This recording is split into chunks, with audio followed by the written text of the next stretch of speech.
नमस्कार, आपका स्वागत है ब्रेन ड्रेन में। मैं हूं जितेंद्र शर्मा और प्यार से आप मुझे जीतू सर कह सकते हैं। आज हम एक्सरसाइज करने वाले हैं कंडीशनल सेंटेंसेस के बारे में। इससे पहले हम आपको जो कंडीशनल सेंटेंसेस हैं उनके बारे में बता चुके हैं। अगर आपको जानकारी नहीं है तो आप हमारे चैनल को सब्सक्राइब कर लीजिए, फॉलो कर लीजिए, आप देख सकते हैं। तो उसमें हमने आपको बताए थे फोर टाइप्स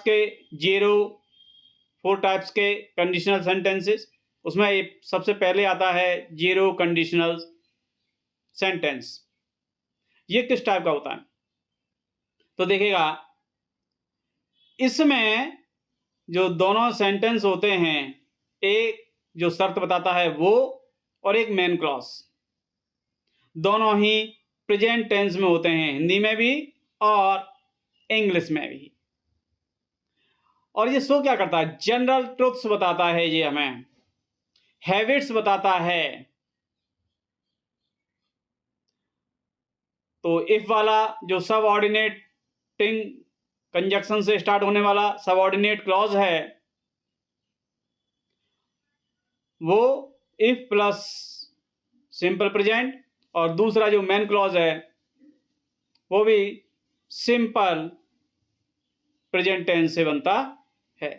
स्पेलिंग थोड़ी सी मिस्टेक है, SIMPLE है, ये ध्यान रखिएगा।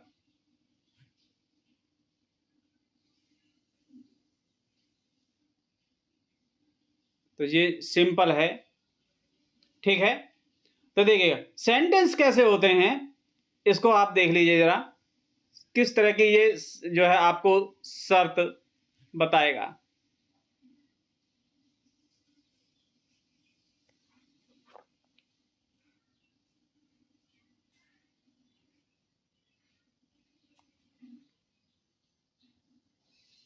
यदि तापमान 0 डिग्री सेल्सियस से नीचे गिरता है तो पानी जम जाता है। ये यूनिवर्सल ट्रूथ बता रहा है। तो यदि तापमान 0 डिग्री सेल्सियस से नीचे गिरता है, ये सबऑर्डिनेट क्लॉज है, इफ से स्टार्ट होता है। पानी जम जाता है, ये मेन क्लॉज है। आप दोनों में से जिसको चाहें उसको आगे लगा सकते हैं।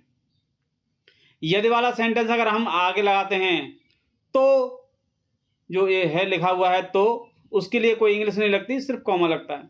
लेकिन अगर हम पहले मेन क्लॉज लगाएंगे और इफ वाले सेंटेंस को बाद में लगाएंगे तो जो कॉमा लगता है बीच में वो भी नहीं लगता है। तो देखिएगा, इसमें हमने लिखा है पानी जम जाता है, मेन क्लॉज को पहले लिया है। वाटर फ्रीजेस, पानी जम जाता है। If temperature drops below 0 degree Celsius. Exercise को आप ठीक से समझ लीजिए। टेंसेस के बारे में अगर आपको जानकारी नहीं है तो आप हमारे और जो वीडियोस हैं उनको देख सकते हैं। यदि आप कमजोर हैं तो आपको अधिक पढ़ना चाहिए। देखिए, दोनों हिंदी में दोनों ही सेंटेंस प्रेजेंट सिंपल के होंगे और इंग्लिश में भी प्रेजेंट ही होगा। इफ यू आर वीक, यदि आप कमजोर हैं तो इफ यू आर वीक तो की जगह कॉमा लगाइए। आपको अधिक पढ़ना चाहिए, you should read more.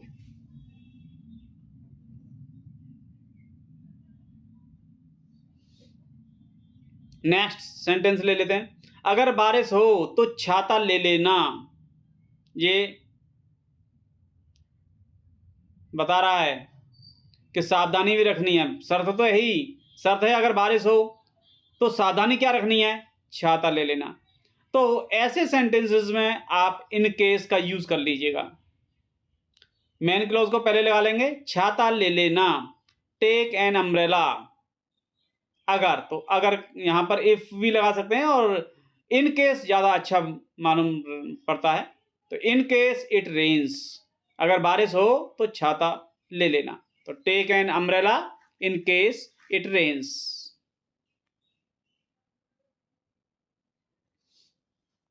Next, जब तक वह पढ़ाई नहीं करता है तब तक वह पास नहीं हो सकता है।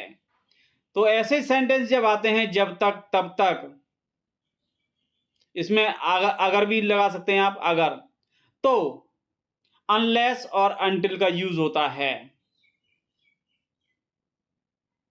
और खास बात ये कि जो सेकंड सेंटेंस होता है जिसे हम मेन क्लॉज कहेंगे, उसको उसमें नॉट आएगा।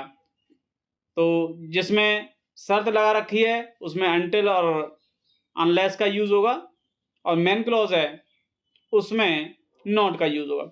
जब तक वह पढ़ाई नहीं करता है, तो अनटिल ही स्टडीज,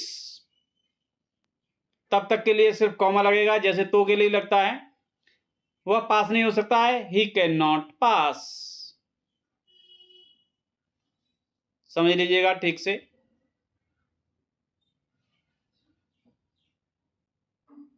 अब आता है हमारा दूसरे टाइप का, दूसरे नंबर का, फर्स्ट कंडीशनल सेंटेंस। ये कैसे सेंटेंस होते हैं? ये फ्यूचर पॉसिबिलिटीज को शो करते हैं, दैट माइट हैपन, जो हो सकती है, फ्यूचर में घटनाएं हो सकती हैं, ये उसकी ओर इशारा करते हैं, उसकी संभावना शो करते हैं। बनता कैसे है? इफ वाला सेंटेंस जो होता है जिसमें कि हम शर्त रखते हैं, इफ के साथ जो जुड़ा सेंटेंस है वो सिंपल प्रेजेंट बनेगा, और जो मेन क्लॉज है दूसरा वाला वो सिंपल फ्यूचर बनेगा। लेकिन हिंदी में दोनों ही जो सेंटेंस है उसमें गागी के आता है। देखिएगा, यदि कल बारिश होगी तो हम ट्रिप निरस्त कर देंगे।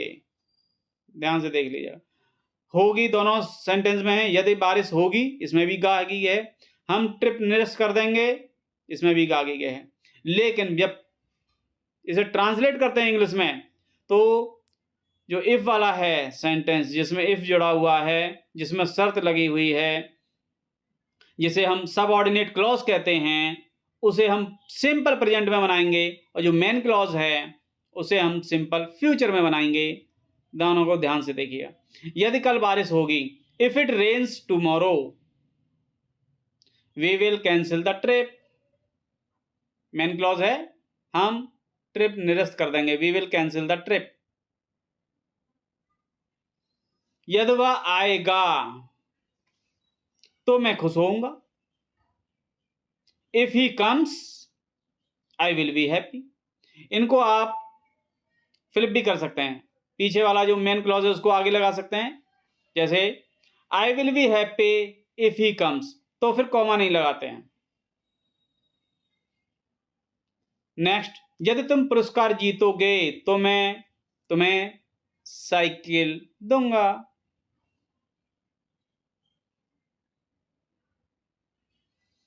If you win the prize I will give you a bicycle. यदि वह अधिक पढ़ाई करेगी तो परीक्षा आसानी से पास कर लेगी। क्या होगा इसका? देखिए ध्यान से जरा, एक्सरसाइज को ठीक से समझिए। इफ सी स्टडीज हार्डर, यदि वह अधिक पढ़ाई करेगी, तो if she studies harder simple present tense, she will pass the exam easily. अब तीसरे नंबर पर आता है हमारा सेकंड कंडीशनल टाइप के सेंटेंस। ये क्या होता है? ये शो करता है अनलाइकली फ्यूचर, असंभावित भविष्य। मतलब ये कि बहुत कम संभावना होती है फ्यूचर में, इमेजिनरी होता है, इसमें हम कल्पना ज्यादा करते हैं। कैसे सेंटेंस आते हैं और बनता कैसे है? देखिएगा, फ्यूचर इवेंट्स को इमेजिन करता है। यदि वह अमीर होती तो संसार भर में यात्रा करती। अभी फ्यूचर में इमेजिन कर रहे हैं कि अगर ऐसा हुआ होता तो हम कर लेते। लेकिन एक खास बात यह भी है कि अभी संभावना पूरी तरह से खत्म नहीं हुई है, अमीर हो भी सकता है, अभी जीवन खत्म नहीं हुआ, ध्यान रखिएगा। तो ऐसे जो सेंटेंस होते हैं इसमें इफ और इफ से जुड़ा हुआ जो सबऑर्डिनेट क्लॉज है वो सिंपल पास्ट में बनता है, अगर मेन वर्ब नहीं होती तो वर लगता है उसमें। और ध्यान रखिएगा, सब्जेक्ट सिंगुलर हो या प्लूरल, वर ही लगेगा, क्योंकि ये होप दिखा रहा है, आशा करता है, ये विश है, इसलिए वर ही लगता है इसमें। और दूसरा जो मेन क्लॉज है वो वुड और वर्ब के फर्स्ट फॉर्म लगेगी।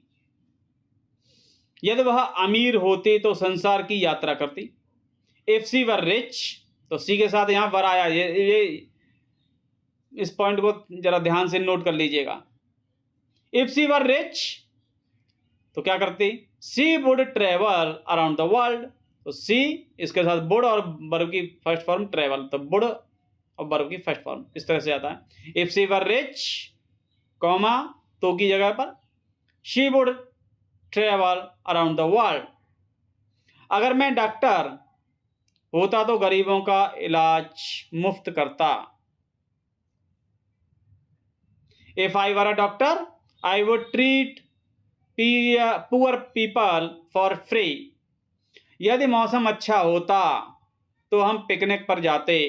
If the weather were good we would go on a picnic. यदि वह आता तो हम खुश होते। इफ ही केम, देखिए मेन वर्ब आ गया came, if he came we would be happy. आप फोर्थ नंबर पर आता है थर्ड कंडीशनल, जो पास्ट हाइपोथेटिकल शो करता है, मतलब पास्ट गुजर चुका है, घटनाएं हो चुकी हैं, अब उसके बारे में हम उसके रिजल्ट को सोच रहे होते हैं कि अगर हमने ऐसा किया होता तो क्या होता।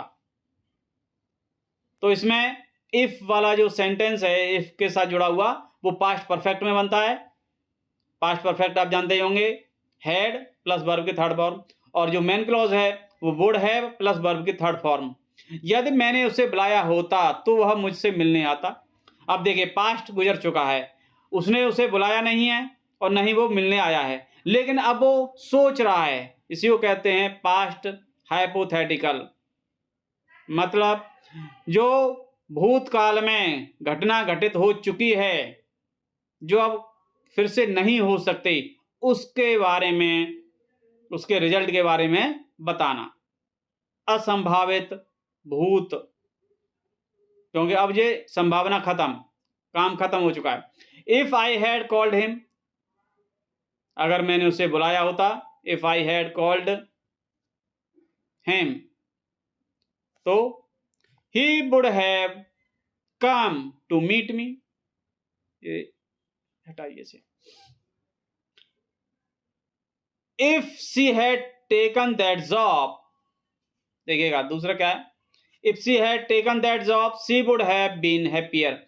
अगर उसने, अगर भी लगा सकता हूं, यदि उसने उस नौकरी को प्राप्त कर लिया होता, उस जॉब को कर लिया होता, तो वह अधिक खुश होते।